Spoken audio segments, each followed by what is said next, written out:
Mirëdita dhe përshëndetje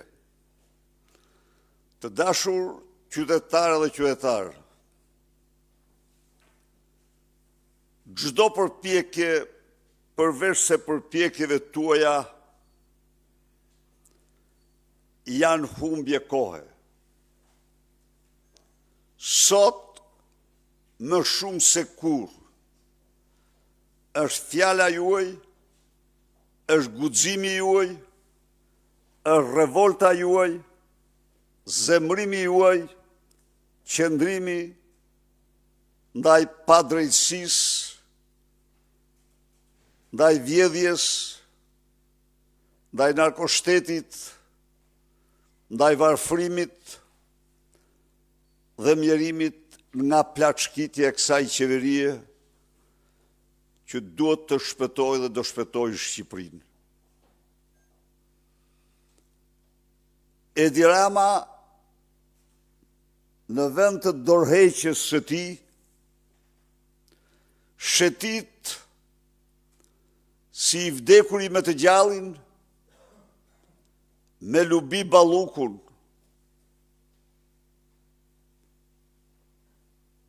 për të thënë shqiptarëve, për të sfiduar qytetarët,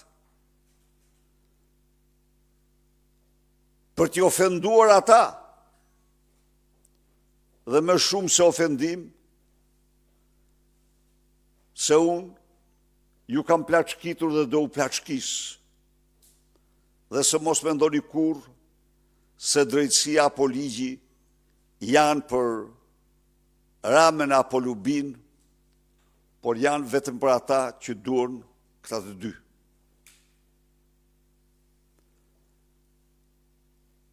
Ka qenë dhe është binja ime më e prerë, se është vetëm sovrani, gjuha e tij, revolta dhe zemrimi i tij, ata që do bindin këte grusht hajdutësh, këte organizat kriminale të kryesuar nga Edi Rama, të largohen 1 minutë më parë nga pushteti dhe të hapin rrugën për qeveri teknike zgjedhje të ndershme. Në Tiranë dhe kudo në Europë dhe në botë, 24 maj është i gjallë çdo ditë. Çka do të thotë qytetarët, shqiptarët në diasporë dhe kudo, miqtë e shqiptarëve presin protesten, revolten dhe vetëm revolten e qytetarëve shqiptarë. Ndaj dhe ftoj të gjithë të rritë shqiptarë, burrat, gratë, të moshurit, të bashkojnë me datën 10 shkurt, në ora 5 në Tiranë, për t'i dhënë leksionin e merituar kësaj organizate kriminale me në krye Edi Ramën. Revolta dhe vetëm revolta është përgjigja e merituar e sovranit ndaj këtij grupi që s'ka ligj, kushtetut, as moral. Revolta dhe vetëm revolta është rruga e daljes e përmbysjes së diktaturave autokratike, një lloj si në vendet tjera. Ndaj dhe ftoj dhe një herë, me datën 10 shkurt, të gjithë shqiptarët, të gjithë qytetarët e Tiranës në rrugë dhe sheshet e kryeqytetit, në protestën më të fuqishme që ka njohur Shqipëria kundër regjimit të drogës, krimit dhe vjedhjes shqiptarëve. Faleminderit. Zoti Berisha, ndërkohë sot në Seli pritët aleatët tuaj tradicional dhe forumin për dialog të zotit Ermal Hasimja. Çfarë u diskutua në këtë takim dhe cili do të jetë skenari i protestës së 10 shkurtit? Faleminderit. Partia Demokratike ka mbështetur plotësisht iniciativen e këtij grupi intelektualsh, të cilët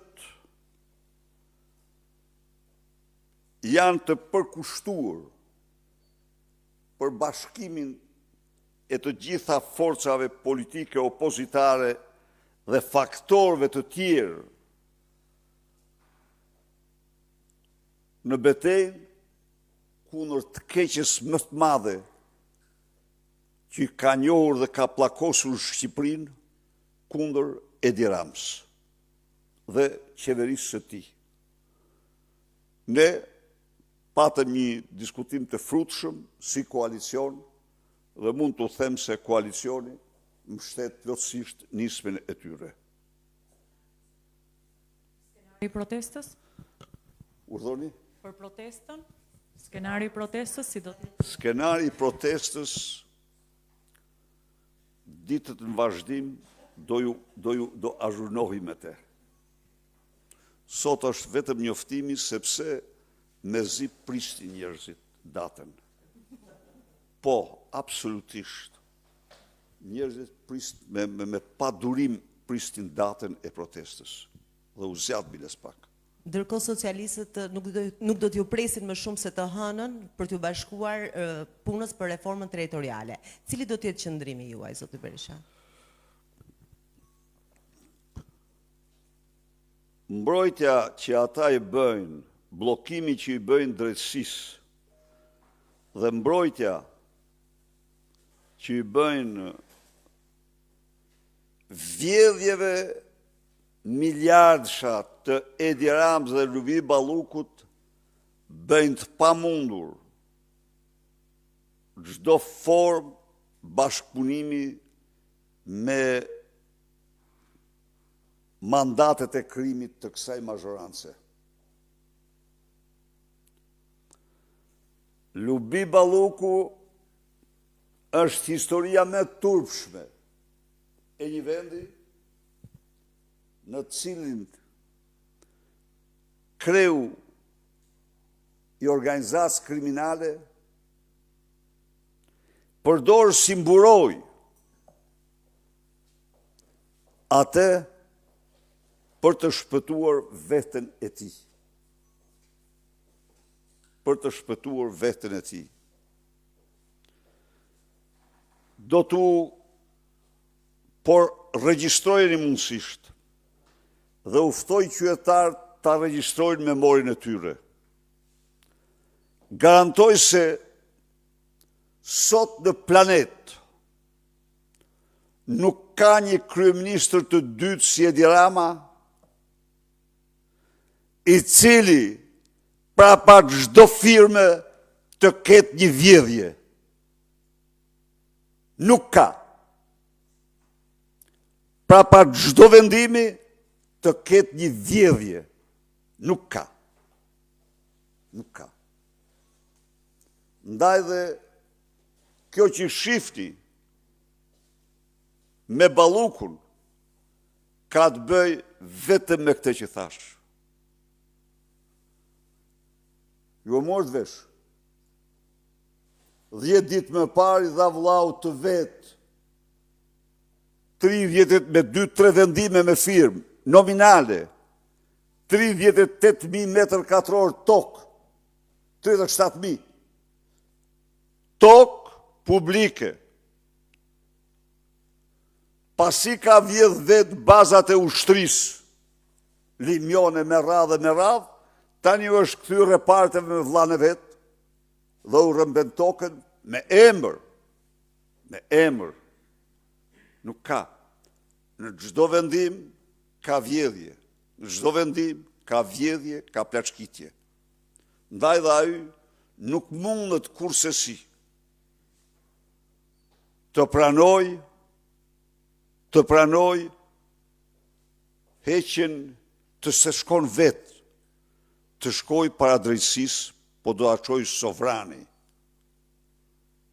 Zot Berisha, ndërsa ju paralajmëroni protestën e radhës dhe ndërprerjen e bashkëpunimit me mazhorancën, sot nga Tirana, raporteri Andres Shider për Shqipërinë në Parlamentin Evropian ka deklaruar se ne mendojmë që ka ardhur koha tashme që kultura politike në Shqipëri të bëjë një hap përpara të mos dramatizohet gjithçka, të mos fillohet me koktejle molotovësh, por të luftohet fort me argumente të forta në skenën politike aty ku duhet.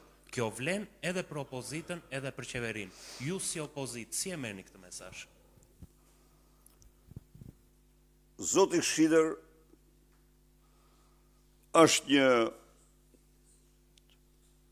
parlamentar europian, raporter për Shqipërinë i Parlamentit Evropian, dhe në këtë kontekst është një zotëri i nderuar dhe i respektuar.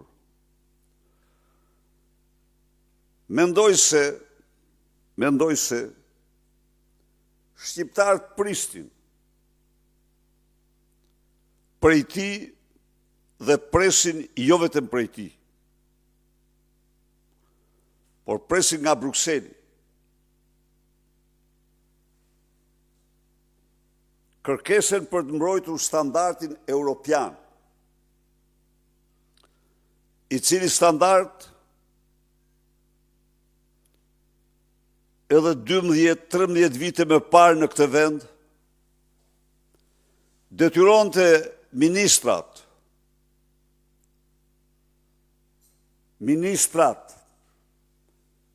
për koincidencë dhe zëvendës kryeministrin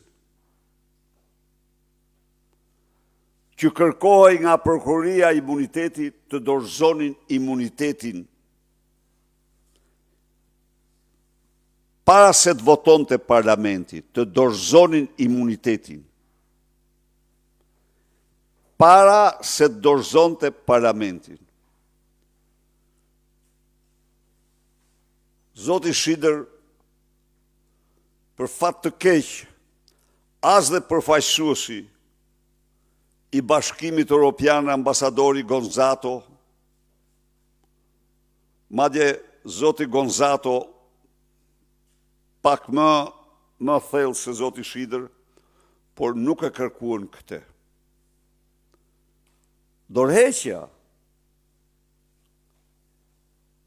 Heqja dorë nga imuniteti dhe dorëheqja nga detyra, kur drejtësia kërkon ndjekje penale dhe heqje imuniteti, është në radhë parë jo vetëm një standard kushtetues, si në Austri, edhe në Shqipëri, edhe në Itali dhe kudo, por është parazgjithash një standard etik moral shumë i rëndësishëm. Kjo është përndryshe, thash dhe një herë, ajo është një reporter që ka tagrin e paraqitjes së realitetit siç është në Bruksel, ndonë se theksoj se grupi popullor ka dhe ai reporterin në hije për Shqipërinë dhe pritet që dhe ai të vinë në Shqipëri. Po mirë është që tek shteti ligjor dhe kushtetuta të mos kemi dallime popullor dhe socialist, po të jemi një lloj.